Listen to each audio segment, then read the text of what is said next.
एक समय में एक गांव में रामन्ना नामक एक रेलवे कूली था।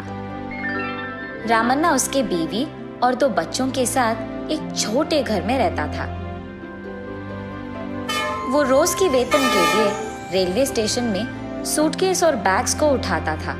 वो अच्छा आदमी था, लेकिन उसकी बुद्धि थोड़ा टेढ़ा था। रामन्ना स्टेशन के प्लेटफॉर्म पे खड़े होके आते जाते प्रयाणिकों को कूली के लिए पूछता था। कूली बाबू, कूली भैया, कूली साहब, ऐसे वो कूली काम के लिए स्टेशन में आते जाते हर लोग से पूछता था। लेकिन रामन्ना को एक भी कूली का काम नहीं मिल रहा था। रामन्ना को सुबह खाने की आदत थी, लेकिन उस दिन कुछ न खाने के कारण वो फीका पड़ गया था। दीवार पे थोड़ा ऐसा झुककर खड़ा था।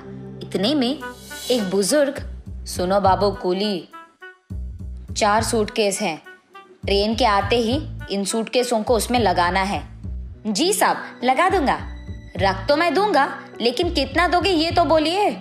हर सूटकेस का 5 रुपए मानकर मैं तुम्हें 20 रुपए दूंगा। क्या 5 रुपए दोगे? तो तुम ही उठा लो ये बैग, जाओ जाओ। सूटकेस का 25 रुपए मानकर 100 रुपए दे दो। क्या सूटकेस का 25 रुपए? मैंने सूटकेस उठाने को बोला है, ट्रेन के बोगी को नहीं। जाओ जाओ। मैंने भी सूटकेस के बारे में ही बात किया, रेल की बोगी की नहीं। 4 सूटकेस का 20 रुपए देता बोला। आया बड़ा है कंजूस आदमी। क्या बोला तुमने? 20 रुपए कम है और मैं कंजूस हूँ? चलो हटो यहाँ से। तुम नहीं हो तो बहुत सारे कुली हैं यहाँ पे। हाँ, बड़े आ जाएंगे लाइन में तुम्हारे इस 20 रुपए के लिए। तुम्हें खुद उठाकर रख देंगे रेल में। जाओ जाओ। इतने में रेल स्टेशन पे पहुंच भी गई और रामन्ना के देखते देखते ही चला भी गया। लेकिन रामन्ना को एक भी कूली का काम नहीं मिला था। एक तो पैसे नहीं थे और दूसरा उसे भूख लग रहा था। इसी कारण रामन्ना को गुस्सा आ गया था अपने आप पे और अपनी परिस्थिति पे। उस गुस्से में वो अपने आप को कोसने लगा। अब करने को कुछ नहीं था, तो इसीलिए रामन्ना ने फैसला किया कि कम पैसों में कूली का काम कर देगा। लेकिन उसे सारे स्टेशन में कोई काम नहीं मिला। ऐसे दिन ढल भी गया और उसे एक फूटी कौड़ी भी नहीं मिली। उसी दुख में वो अपने घर का रास्ता पकड़ा। घर पहुंचते ही पापा के इंतजार में बैठे उनके दोनों बच्चे दिखे उसको। अपने पिता को खाली हाथ देख दोनों बच्चे बहुत निराश थे। अपने बच्चों को ऐसे देख रामन्ना भी दुखी हो गया।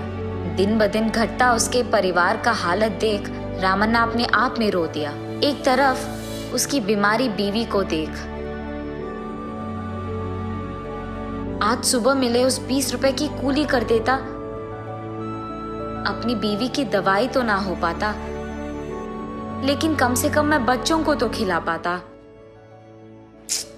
ऐसे वो अपनी घमंडी नियत को कोसकर कुछ काम ढूंढने के लिए तुरंत रेलवे स्टेशन की ओर भागने लगता है।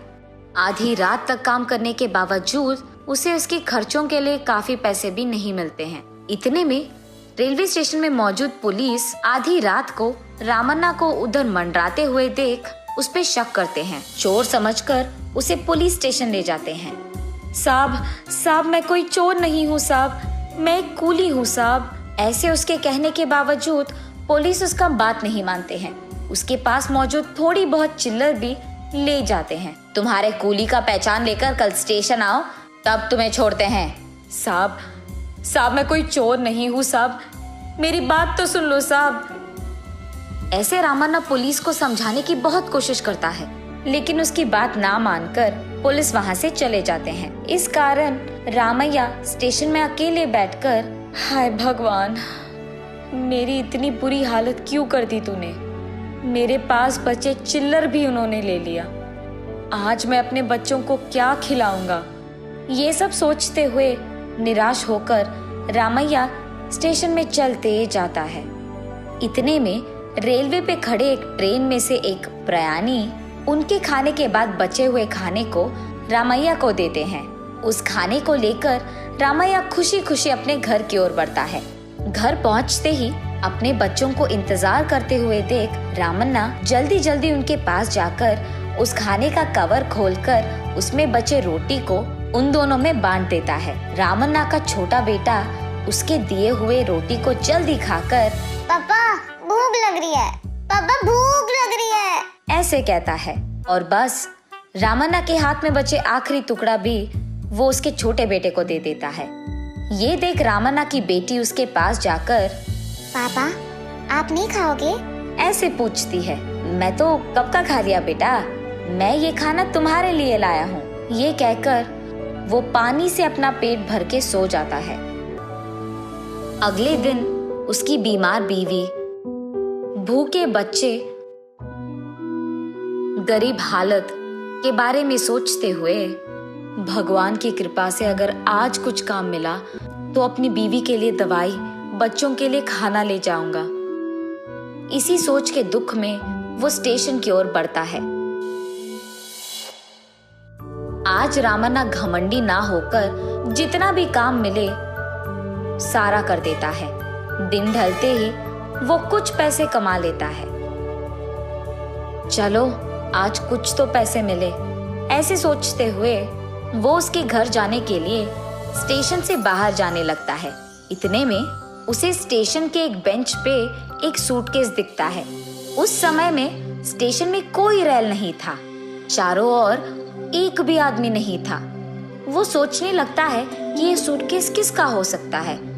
चारों ओर कोई ना दिखने के कारण वो सोचता है कि कोई उसका सूटकेस भूल गया होगा। इसीलिए उस सूटकेस को लेकर वो पुलिस स्टेशन जा पहुंचता है। जो पुलिस उससे कल रात पैसे लिए थे वो उसे वहां दिख जाते हैं। उनके पास जाकर, साहब मुझे ये सूटकेस स्टेशन में मिली है साहब, वहां कोई नहीं था, लगता है कोई भूल गया, आप ही इसको इसके मालिक के पास पहुंचा दीजिए साहब। उसके कारण पुलिस को समझ आता है कि ये चोर नहीं नेक इंसान है। ये देख उससे बोलते हैं, ठीक है तुम घर चले जाओ, हम इस सूटकेस को उसके मालिक तक पहुंचा देते हैं। ऐसे कहकर उसे वहां से भेज देते हैं। उस दिन कमाए हुए पैसों को लेकर रामन्ना उसके परिवार वासियों के लिए खाना लेकर, बीमार बीवी के लिए दवाई भी लेकर घर जाता है।